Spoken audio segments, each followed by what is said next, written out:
Mexico, mid-19th century, a country at war with itself. Between 1857 and 1861, the nation was torn apart by the Reform War, or Guerra de Reforma. This was more than a struggle for power. It was a clash of ideologies, liberals versus conservatives. On one side, progress and modernization; on the other, tradition and faith. What caused this deep division, and how did it shape the Mexico we know today? Stay tuned as we unravel the intricate history behind this pivotal conflict. To understand the Reform War, we must first look at Mexico's history leading up to it. After gaining independence from Spain in 1821, Mexico struggled to find stability. The country was plagued by internal conflicts, territorial losses like the Texas Revolution and the Mexican-American War, and a weak economy. Two factions began to emerge: conservatives, who wanted a strong central government tied to the Catholic Church, and liberals, who sought decentralization, secularism, and reforms to modernize the country. This ideological divide set the stage for one of Mexico's most intense civil wars. In 1857, the liberals introduced a new constitution that became the tipping point. The Constitution of 1857 aimed to limit the power of the Catholic Church and the military, establish freedom of speech, and ensure equality under the law.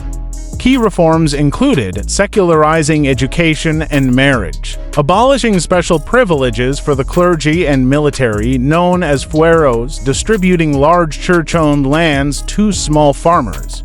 These changes infuriated the conservatives, who viewed them as an attack on their values and authority. The conflict began in earnest when President Ignacio Comonfort, a liberal, resigned under conservative pressure. Benito Juárez, the leader of the liberals, assumed the presidency, while the conservatives formed a rival government under Félix María Zuloaga. The war that followed wasn't just political, it was brutal. Cities changed hands multiple times, thousands of lives were lost, and entire communities were devastated. The conservatives had the backing of the church and wealthy landowners, while the liberals relied on popular support and innovative reforms to garner loyalty. One of the most significant moments of the war was when Juárez moved his liberal government to Veracruz. From there, he implemented key reforms and raised funds by confiscating church property.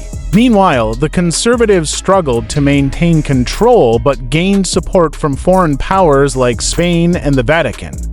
International diplomacy played a role, too. The United States, under President Buchanan, supported Juárez and recognized his government, while European powers leaned towards the conservatives. This external involvement hinted at the larger geopolitical stakes. By 1861, the liberals had the upper hand. Juárez emerged victorious, but the cost was staggering. Mexico was financially and socially devastated.